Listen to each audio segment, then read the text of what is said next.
What is going on, Honkai Star Rail fans? Today we're going over Jing Yuan. We're going over the kit, everything officially on the Hoyoverse wiki or whatever it is you want to call it. He's looking pretty strong, and what you see behind me right now actually something you can go check out on the official Honkai channel, which is the trailer for the character basically. And this is a pretty well done. I love this anime. It's super cool. We know Genshin's getting an anime at some point, sometime, somewhere, and this is looking pretty stellar. So I'm looking forward to that as well. But what's the character do? I'm glad you asked. So we're over here on the Hoyo wiki. We're gonna be going through all of his stuff. He's gonna be an erudition lightning character, and if you've seen any of the Pridwin calculations, we'll get into that as well later in the video.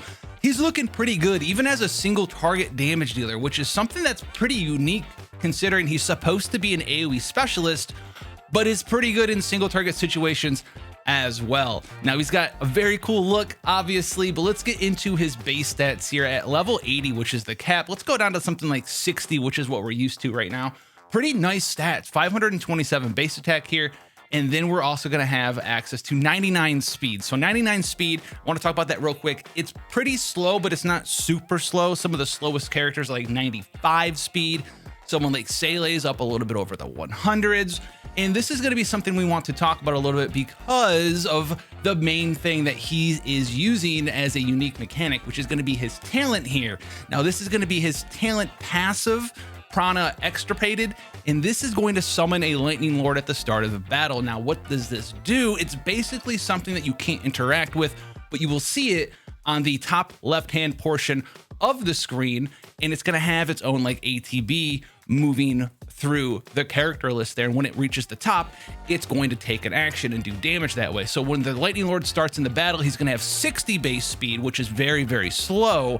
And he's going to have these things called hit point actions, which we'll get into right now. Now, a hit point action is going to dictate how fast and how many times he's going to hit. So when the lightning lord takes its action, it's going to be considered a follow-up attack. So if you're in like the Herta simulated universe, you do an elation wrong, all of this damage, all of these hits that the lightning lord does are all considered follow-up attacks, which is very nice in that situation, and it could be very, very powerful even outside of simulated universe, because each hit is doing 33% multiplier at talent level 1 here. If you go into the ability scaling, we can check out the mod increases at level 6 is like 49%, which is where I am right now. That's like right before you hit equilibrium level 4, you're in equilibrium level 3, you can hit talent level 6, but at level 8, you know, you're gonna be 57.7%. So low mod, but remember, this happens every time for each hit point stack attack action basically that it has, and it starts with 3. So you're gonna get 3 of these procs to a single enemy, and then enemies adjacent to that enemy are also going to receive 25% of the single target damage. So you're gonna be able to hit basically, just if you don't get any bonus stacks, which you can, 3 times, and all 3 hits are going to proc onto adjacent enemies for a smaller amount of damage. This is actually a pretty huge amount of damage, considering that, well, even at base 3 stacks here, talent level 6, that's 150% just under that mod to your single target, and then you get 25% to adjacent enemies. And if you're hitting someone in the middle and there's 2 enemies adjacent, you're getting 25% damage on this guy, 25% damage on that guy, and 150% of your mod in the middle, which is very nice. You can get 25% of that 150 mod to both sides. You can kind of see how this is pretty powerful, but we don't stop there. So every time you add a hit point action to him, the speed of the lightning lord is going to go up by 10. So it's going to go from base 60 to 70 to 80 to 90 to 100, and it's going to help it move through that action point list a little bit faster in the turn gauge. And then after it takes its action, it's going to reset its values back down to the base, and you have to build them back up again. Now, there's a couple things here to talk about with the lightning lord itself. As of right now, I'm not sure that you can directly buff the lightning lord. I would assume that you're going to be able to buff Jing Yuan, because this says it's based off of Jing Yuan's attack as well. So it's probably going to use his attack, his crit chance, his crit damage, meaning that he's going to work super well with buffers. So how are we getting more stacks of the lightning lord? Well, that's his passive. So let's go look at his ultimate ability. This is the light bringer. He's going to do AoE damage. The base level here is 120% lightning damage to all enemies, and he's going to give you 3 stacks of lightning lord. So that's going to be 30 more speed And it's also going to be whatever that multiplier is, right? If you have 49.5% per stack, this is going to add 3 49.5% attack multipliers to your next Lightning Lord action. A lot of the damage that Jing Yuan does comes from the Lightning Lord himself. And then you also have his skill, which is the Rifting Zenith, which is going to do a smaller amount of damage. It is a skill. The mod here is pretty low, 50% at level 1, and it goes up to around 87% at level 8. If you get to level 9, 97%, level 6, 81%. So it's a pretty small mod, but it is AoE damage. So if you're hitting 3 enemies with this, even at level 1, it's like a 150% multiplier, all things said and done. But it's also going to increase the Lightning Lord's attack count by 2 as well. So that's 20 more speed and 2 more procs of damage. And remember, the Lightning Lord, all of this damage does cleave into other enemies with that adjacent damage too. So this is going to be the bread and butter of his kits. And since it's based off of Jing Yuan's attack, I would assume that it's also going to be basing off his crit chance, his crit damage, all of the stats that Jing Yuan does have, which means he's going to be able to work pretty well with buffers. I can't see Jing Yuan not being able to be buffed and affect the Lightning Lord. If that's true, the damage will be tempered a little bit, and we'll get more into that when we talk about the Pridwin calculations and what you should know about the way that those are applied. But there's one other big thing here as well for Jing Yuan, and this is going to be his ability outside of battle, his tactical. So this is going to be Command Talisman. When you use his technique outside of battle, for the next battle, it's going to increase the attack count of the Lightning Lord at the start of the battle by 2 right away. So if you have a bunch of technique points to use outside of battle, you can snap your fingers, right? And you're going to get 2 more. Now, does this stack up? That's a good question. If it does stack up, then you could have a very powerful Lightning Lord. You have 5 technique points. You just snap, snap, snap, right? You get all the way up to the cap of, I do believe it's 10 right away, because you start with 3. You can snap 4 times, get them up to 9 total.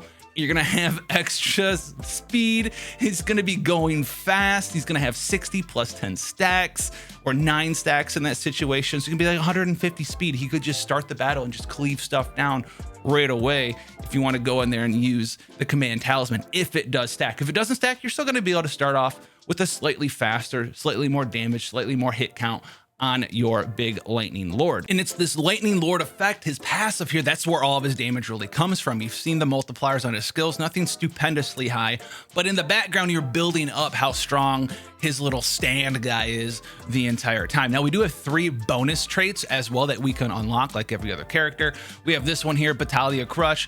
If the Lightning Lord's attack count is greater or equal to 6 at the start of its turn, it's going to have 25% increased crit damage. This is fine. It's crit damage. It's not 25% increased damage. It's going to increase your damage, obviously, but it's not going to be a game-breaking double your damage experience when you unlock this. It's good though, and it is still free damage, and this is going to apply to everything the Lightning Lord does, all the single target attacks and all the adjacent damage it does as well. So we're really going to be looking forward to this one. We also have Man with a Plan. This is going to give him 15 energy right away at the start of the battle. This is going to help you get in there, use his ultimate, get extra stacks, do AoE damage, and this is going to help him fulfill that sort of like a little bit extra speed in the battle, a little bit more consistency, but it's nothing super crazy. We're not talking about, 30% pen your enemies, lightning resistance, or anything like that. It's fine. It's pretty cool. And it's going to help him maintain tempo when you're going through different battles, farming up enemies, whatever it is you're doing, simulated universe, etc. We also have the final one here, War Marshal. Now, this is after you use your skill, your crit rate increases by 10%. This one is the one I'm most excited about when I look at the 3 bonus abilities here. 10% crit rate, it seems like, oh, it's kind of whatever. Like you weren't super excited about the 25% crit damage, but you're super excited about this 10 crit rate. Well, this crit rate is after you use a skill, you're going to be using skills on this guy all of the time because he's an AoE specialist. His basic attack isn't anything special. There's nothing in his kit that makes you want to use the basic attack. It doesn't increase your Lightning Lord stacks, and it is single target damage. So you're gonna be using his skill a ton. So basically what this means is you're always gonna have permanent 10% increase crit chance, which is great. This works for all of the damage that the Lightning Lord does if it's using your base stats and your stats on your character Jing Yuan. And then also on top of that, it's going to be boosting up the ultimate damage. It's going to be boosting up the cleave damage you do with your skill as well. So this is a very nice bonus trait here, which I'm pretty excited for. And then it also makes the 25% crit damage one a little bit more enticing because it's easier to hit those nice crit chance to crit damage ratios that we're always looking for in our team and character builds. Now, there is one thing I want to talk about with the Lightning Lord that is a downside here, and it's not the fact that you could or could not buff it. I think you're going to be able to buff it. There is one downside here, and it's at the bottom here. So if Jing Yuan is knocked down, which is KO'd, the Lightning Lord's going to disappear. That's fair. I'm not going to really dock him on that. It's not really a weakness because if your character's KO'd, your character's KO'd. They shouldn't be able to do damage for free with the free Lightning Lord. They just kind of goes through the battle and does everything. The other one though is that when Jing Yuan is affected by crowd control, the Lightning Lord is unable to take an action. Now this one is a little bit more of a detriment. So like if he gets frozen, if he gets like any way sort of taken out of the battle, crowd controlled so he can't take an action, the Lightning Lord also can't take an action. Now this could be worse or better than I think it is. So what could be the worst possible scenario for this is if Lightning Lord can't take an action while he is crowd controlled, the Jing Yuan, but he can still move through the turn order, which is how everything else in the game works. So if you have, you big stacks, you got up to a bunch of big stacks, you're waiting for that big damage from Lightning Lord, and then your Jing Yuan gets frozen, your Jing Yuan gets charmed, slept, whatever it is that could happen to you that would crowd control you, make you unable to take an action. The Lightning Lord could still move through the ATB gauge, get up to the top and be like, oh, you're frozen, and then like not do anything and then go back down to the bottom. And then you have to wait all that time again for it to get back up to the top. Basically, if you're crowd controlled, your Lightning Lord's also crowd controlled and doesn't do anything. Now, the plus side to that, if that is true, is that, well, the Lightning Lord only really does lose his stacks after he does the damage. So if you go up here and look at the Lightning Lord hits per action increases by 10, the speed goes up by 10. But after the Lightning Lord action ends, its speed and hit values return to their base values. The worst possible scenario for this is that its action can be eaten because you're crowd controlled and it resets all of the buffs that you have, all the action points that you've given the Lightning Lord by using your ultimate, using your skill, maybe using Bronya to push back up your Jing Yuan so you can use another skill, really buff up your Lightning Lord. Then you get frozen and all of a sudden your 9-stack Lightning Lord goes up to the top. You're frozen, it doesn't do its action, and then it loses all of the stacks. Hopefully what'll happen is that the stacks will be maintained because it doesn't take an action, and you have to just wait a little bit. And as it does say that, well, when Jing Yuan is crowd controlled, the Lightning Lord is unable to take an action, you should be able to just, worst case scenario, you get crowd controlled, it goes up to the top, it doesn't take an action, and it just resets. The best case scenario is that, well, you get crowd controlled, it goes up to the top, and then just kind of sits there until you get uncrowd controlled. That, I'm not sure what it's going to be like on official launch and release. Any of those scenarios, though, are a little bit of a downside, some more than others. I don't think it's a thing that's going to take the character out. Well, let's be honest here, like crowd control hurts every character in the same way. They're just trying to be fair in the way that they designed this. So even if your Jing Yuan gets crowd controlled, you're not still doing free damage with the Lightning Lord. They're sort of a 2-in-1 sort of pair, where if one gets crowd controlled and can't attack, the other one can't either.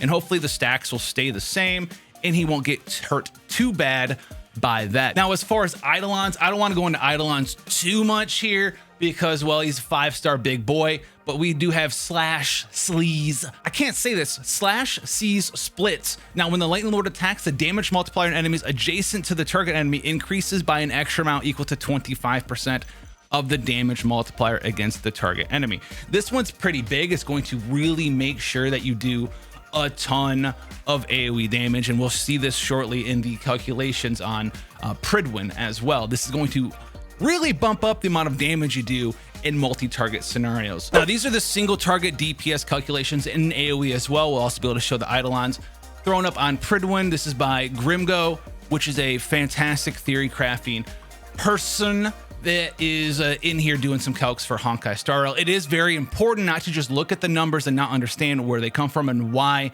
they are the way that they are. I'm not going to delve too deep into it, but like it says here, you can check out everything, what it's being tested with, what are the restrictions on the tests. And a slight synopsis here is that there are a couple of things that aren't being done here, and this is sort of how good a character is in a vacuum sort of sense. We're not factoring in what sort of team members you can and can't run with them. We're not factoring in how much does Bronya buff this character's damage, how much does Ting Yun buff this character's damage.